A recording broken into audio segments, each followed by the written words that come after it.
چوڑائی اور لمبائی اور اس کا وزن، اس نے جو اس کی پیمائی بتائی وہ انسانی عقل کو حیران کرنے والی تھی، اور سفر بھی ہزاروں میل دور کا تھا۔ یہ باقی آپ کو مختصر بات کر کے، کیونکہ ٹائم زیادہ ہو گیا ہے، بس چند ایک باتیں سمجھانا مقصود ہے۔ جب آپ نے اس تخت کی متعلق یہ سنا تو آپ نے فرمایا کہ کون ہے جو اس ملکہ بلقیس کے تخت کو اٹھا کے میرے پاس لے آئے؟ تو ایک جن اٹھا اور اس نے کہا کہ حضور میں اس تخت کو لے کے آ سکتا ہوں۔ آپ نے فرمایا کتنی دیر میں لے کے آؤ گے؟ کتنی دیر میں؟ اس نے کہا کہ آپ کی محفل برخاست نہیں ہوگی کہ میں لے آؤں گا۔ محفل ابھی، اور سفر کتنا تھا؟ ہزاروں میل دور کا سفر تھا۔ محفل ختم نہیں ہوگی اور میں اس کو لے آؤں گا۔ آپ نے فرمایا نہیں، اس سے بھی جلدی، اس سے بھی جلدی۔ اچھا، فرما کون رہا ہے؟ اللہ کا جل قدر نبی ہے، اور کس سے کہہ رہا ہے؟ اپنے جو امتی تھے ان سے بات ہو رہی ہے۔ اس پہ غور کیجئے گا، اس بات پہ غور کیجئے گا۔ اس میں سے پھر آپ کا ایک امتی اٹھا، وہ جن نہیں تھا، وہ جن نہیں تھا، انسان تھا۔ اس نے کہا حضور اگر مجھے اجازت دیں تو میں وہ تخت حاضر کر سکتا ہوں۔ فرمایا کتنی دیر میں؟ فرمایا بس آپ کی پلک جھپکے گی میں لے آؤں گا۔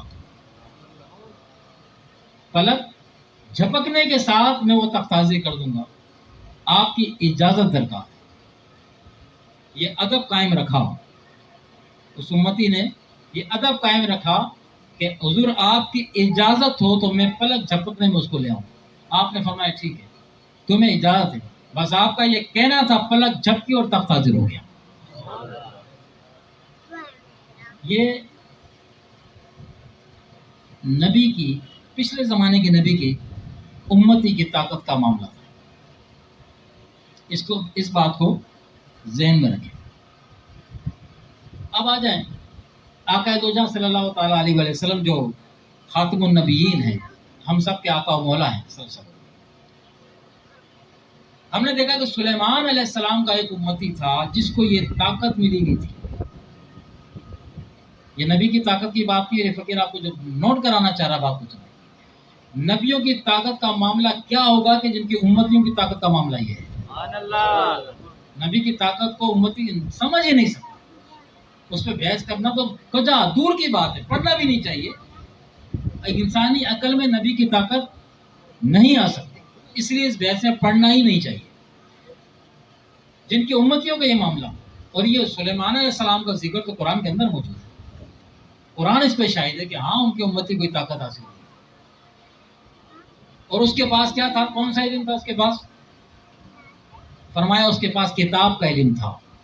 کتاب کون سی تھی؟ کوئی جادو ٹونے کی کتاب نہیں تھی، وہ کتاب اللہ ہی تھی، وہ اللہ کا کلام ہی تھا، اس کا علم اس کے پاس تھا۔ اب یہ سلیمان علیہ السلام جو نبی تو ہیں، جلیل قدر نبی تو ہیں، مگر محبوبیت کے مقام پہ فائز نہیں ہے۔ محبوبیت کے مقام پر جو فائز ہو میرا اور تمہارا نبی ہے۔ اللہ کے محبوبیت کے مقام پہ جو فائز ہے وہ ہمارا اور تمہارا نبی ہے۔ وہ نبی تو تھے مگر خاتم النبی نہیں تھے، ہمارا نبی خاتم النبیین ہے، اول بھی ہے اور آخر بھی ہے۔ آقا علیہ الصلوۃ والسلام کہ پھر طاقت کا کیا عالم ہوگا، اور پھر آپ کی امتیوں کی طاقت کا عالم کیا ہوگا۔ سبحان اللہ۔ ہم موازنہ کریں، کمپیئر کریں اس کو۔ ایک شخص تھا لندن میں، برطانیہ میں، وہ مسلمان ہوا، اور اس نے جب قرآن میں ہی پڑھا یہ والا واقعہ کہ وہ پلک جھپکنے میں بولے اب نیا نیا مسلمان ہوا، ہم تو مسلمان جلدی پوچھتے ہیں تو ہم تو ایمان لے آتے ہیں، جو کچھ قرآن میں لکھا ہے حق اور سچ ہے، مگر جو لوگ نئے نئے مسلمان ہوتے ہیں وہ عقل کا استعمال کرتے ہیں، ٹیکنیکلی چیزیں دیکھتے ہیں کہ یہ کیوں ہوا، کیسے ہوا۔ یہ سائنس کہلاتی ہے، تحقیق کرنا۔ تو قدرت نے تحقیق کرنے سے منع نہیں کیا، لیکن بعض چیزیں ہوتی ہیں اس پہ ایمان لانا ہے بس آپ. لیکن چونکہ نیا نیا مسلمان ہوا تھا، اس کی عقل میں بات فٹ نہیں ہو رہی تھی کہ یہ کیسے ہو گیا. ایمان تو میں لے آیا ہوں لیکن یہ ہوا کیسے. اس نے وہاں بڑا پتہ کیا یورپ کے اندر باہر، اسے تسلی بخش جواب وہاں نہیں ملا. وہاں جو مسلمان تھے انہوں نے کہا یار تم ایسا کرو، تم پاکستان چلے جاؤ، ہندوستان جاؤ، پاکستان جاؤ، وہاں وہ اسلام کے گڑھ ہے، وہاں بڑے بڑے علماء ہیں، بڑے بڑے دین کو سمجھنے والے سمجھانے والے موجود ہیں. تم وہاں چلے جاؤ اور وہاں یقیناً تمہیں اس سوال کا جواب تو مل جائے. وہ یہاں پر آئے اور اپنے سوال کی جستجو کے اندر وہ نکل پڑے. پاکستان میں ایک جماعت ان کے ساتھ ہو گئی اور ان کو نیا نیا مسلمان ہوا تو جماعتوں کو لے کے گھومتے رہے. پاکستان کے ان کے تاریخی مقامات دکھاتے رہے. ایک جگہ سے گزرے تو مینار پاکستان نظر آیا، یہ کیا ہے بولا، یہ ہمارا یادگار ہے مینار پاکستان ہے. اچھا یہ کیا. آگے بڑھے تو بادشاہی مسجد اپنی شان و شوکت کے ساتھ نظر آئی، بھائی یہ کیا ہے، یہ کوئی بادشاہی مسجد ہے، یہ شالمار باغ وغیرہ وغیرہ. اس طرح گھومتے گھومتے جب نکلے نا داتا دربار کے سامنے سے. اچھا یہ سوال وہ جماعت والوں سے ہی پوچھ رہے تھے کہ مجھے میں سوال کا جواب لینے آیا ہوں کہ وہ تخت کیسے آئے. اب وہ سے یہی کہہ رہے کہ بھائی یہ دلیل ہے، یہ دلیل ہے. وہ اس کی دماغ میں نہیں بیٹھ رہی. وہ کہہ رہے ایمان لے. بولے ایمان تو لے آیا ہوں، میری بات نہیں سمجھ آ رہی کہ اتنی سی دیر پلک جھپکتے میں وہ کیسے لے آیا، کیسے آ گیا. میں نے اپنی آنکھ سے نہیں دیکھا، چلو اس نے تو اپنی آنکھ سے دیکھا تھا. یعنی میں یقین تب کروں جب میری آنکھ مشاہدہ کرے. وہ کہنا یہ چاہ رہا، میری آنکھ مشاہدہ کرے تو پھر مجھے یقین آئے گا. ویسے ٹھیک ہے ایمان ہے میرا. اب وہ اس میں وہ جماعت والے تھے اس کو سمجھا نہیں پا رہے، جتنا ان کا علم تھا وہ سمجھا رہے تھے. آخر کار جب داتا دربار کے سامنے سے گزرے نا تو انہوں نے کہا ٹھہرو یہ کیا ہے. انگریز نے کہا کہ یہ کیا ہے. انہوں نے کہا یہ کچھ نہیں ہے، یہ کچھ بھی نہیں ہے، بس آگے چلو. اس نے کہا نہیں ٹھہرو، تم کہہ رہے ہو یہ کچھ نہیں ہے، مجھے تو یہاں سے خوشبو آ رہی ہے، اور وہ خوشبو آ رہی جو میں نے کبھی نہیں سنی. لہٰذا یہاں ٹھہرو، یہ ہے کیا. بولا یہ کچھ نہیں ہے، لوگ آتے ہیں وغیرہ وغیرہ، یہ کرتے ہیں وہ کرتے ہیں، کچھ نہیں ہے، صرف قبر ہے. بولا ٹھیک ہے، چاہے اتنی چیزیں دیکھی میں یہ بھی دیکھ لوں. تو وہاں ان کو ٹھہرا کے اور وہ انگریز جب مزار کے اندر داخل ہوا تو مزار کے اندر جب داخل ہوا تو اس نے دیکھا ایک بزرگ ہیں سفید لباس میں، امامہ شریف کا سر پر ہے، اور وہ کھڑے ہیں، ہاتھ میں چائے کی کیتلی ہے اور کپ ہے. اور پوچھا کہ چائے پیو گے. اس نے کہا حضور پلا دیں. تو انہوں نے چائے کیتلی سے کپ میں ڈالی اور کپ انگریز کے ہاتھ میں دیا. بس کپ انگریز کے ہاتھ میں گیا، انگریز بے ہوش ہو گیا. کپ انگریز کے ہاتھ میں گیا اور وہ بے ہوش ہو گیا. اب وہ جو ساتھ والے تھے بڑے پریشان ہوئے کہ یہ اس کو کیا ہوا ہے، اس کو کیا ہوا. جب اسے ہوش آیا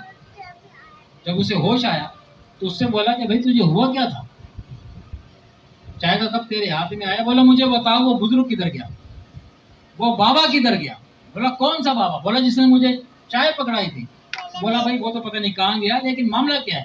بولا جس سوال کا جواب لینے کے لیے میں نے سفر کیا ہے ابھی مجھے سوال کا جواب مل گیا. سبحان اللہ. تم کہتے تھے یہاں کچھ نہیں ہے، یہاں صرف قبر ہے، مجھے میرے سوال کا جواب ملا ہے. بولا کیسے مل گیا.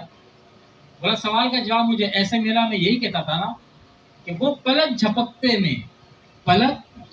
میں وہ تخت کیسے آ گیا. وہ بابا نے جو مجھے چائے جس کپ میں دی تھی نا، میرا وہ کپ میرے انگلینڈ کے فلیٹ کے کچن میں رکھا ہوا ہے، میں اس میں چائے پیتا تھا. میں وہاں چھوڑ کر آیا ہوں، میں اپنے کپ کو اچھی طرح پہچانتا ہوں. تو میں نے تو یہاں سوال بھی نہیں کیا، میں نے یہاں سوال بھی نہیں دہرایا اور مجھے جواب مل گیا تم کے تو یہاں کچھ بھی نہیں ہے، تم کے تو یہاں کچھ نہیں ہے، قبر ہے خالی. اب میں نے یہ در چھوڑ کے جانا نہیں. اس نے وہیں ڈیرا ڈالا، وہیں دربار کی خدمت کرتا رہا. اور اگر آپ میں سے کوئی لوگ اگر دادا دربار گئے ہوں اور جو نہیں گئے ہو کبھی جانا ہو تو اس فقیر کی بات کو یاد کر کے جائیں. وہاں جائیں، اس انگریز کے متعلق وہاں کے جو انتظامیہ ہے اس سے پوچھیں. مزار کے پچھلی طرف اس کی قبر اب بھی بنی ہے، پوری ہسٹری لکھی ہوئی ہے، اس کا نام بھی لکھا ہوا ہے. مسلمانوں نے اس کا نام لکھا گیا تھا غالباً محمد حسین یا عبد الحسین ایسے کوئی نام تھا، اور نام بھی اس کا لکھا ہوا ہے، سن، تاریخ سب کچھ لکھا ہے، کس وقت وہاں سے آیا تھا اور کب اس کا انتقال ہوا، کب اس کی وہاں تدفین ہوئی. وہ ایک صاحب مزار کی وہ کرامت دیکھ کے اس نے پھر وہ در نہیں چھوڑا، وہیں کا ہو کے دے گیا، قبر بھی اس کی وہیں بنی. ہم کن بحثوں میں الجھے ہوئے ہیں، ہم کن بحثوں میں. اللہ کی دین پہ اعتراض نہ کریں. اللہ کے دین پہ اعتراض کرنا، اللہ کسی کو کوئی سی بھی طاقت دے سکتا، اور ان کو نہیں دے گا جنہوں نے اپنی زندگی اس کے دین کے لیے وقف کر دی. ان کو نہیں دے گا تو کس کو دے گا؟ ان کو طاقتیں دی ہی اس لیے جاتی ہیں کہ وہ دین کا کام کریں، دنیا داری نہیں. دین کے لیے سر دھڑ تن کی بازی، گھر بار کی بازی لگائی ہوئی ہوتی ہے. تو پھر اللہ ان کے ہاتھوں پر کرامات کا زور فرماتا ہے، اس لیے کہ دنیا ان کی طرف پلٹے اور دیندار بن جائے.